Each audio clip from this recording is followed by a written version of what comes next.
Hey, Purple Patch team, Coach John here, and today I want to talk to you about breathing in swimming. Now, you hear the term bilateral breathing thrown around a lot, and let's talk first about what that means when we're swimming. Now, bilateral breathing means you're breathing to both sides.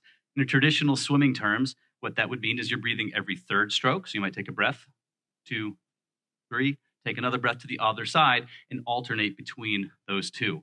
Now, for triathlon swimming, means something a little bit different. The way we like to talk about bilateral breathing is that we are able to breathe to both sides. So I can breathe just to my right side, and I can breathe just to my left side as I'm going. Now, we encourage you to breathe every other stroke, every second stroke. So just to that side, every other stroke. That's ensuring that you're getting enough oxygen in and not holding your breath or keeping that breath in for too long.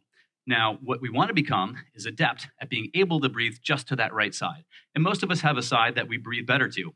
I'm a right side breather, but there might be some conditions that force me to breathe to the left. Maybe it's sunrise, can't sight, open water swimming, maybe there's waves, there's wind, something going on where I need to only breathe to that side. So what we want to do again is become really good at breathing just to the right and then breathing just to the left as we go. And it might be really difficult for you to dial into that as you start, but think about trying to integrate that into your warm up as you go.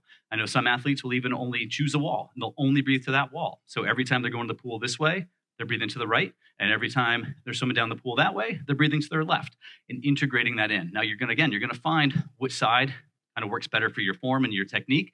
And that can be your dominant side, but you want to have the ability to breathe to the other side.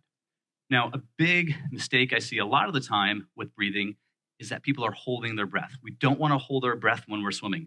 We want to get that breath in and exhale as we go. So when we turn the head, it's a quick breath. We're not wasting time. If you're holding your breath and trying to exhale and inhale in one motion, you're going to end up having to turn too far and drop down into the water. So try to get that breath fully exhaled before you turn to breathe. Now, the other thing with breathing is the head should remain really, really stable. We want to lock everything into place here. The body's going to follow wherever the head goes. So if the head's moving side to side, you're snaking. If the head's going up and down, you're going to be motioning like this a little bit. So try to keep that head position nice and stable. And when we take our breath, it's a quick turn of the head and back. We don't want to be lifting the head up or moving around in any sort of way. Simply just turn and get that breath. Now, you hear maybe a Popeye breath sometimes where it's just kind of half your mouth hanging out.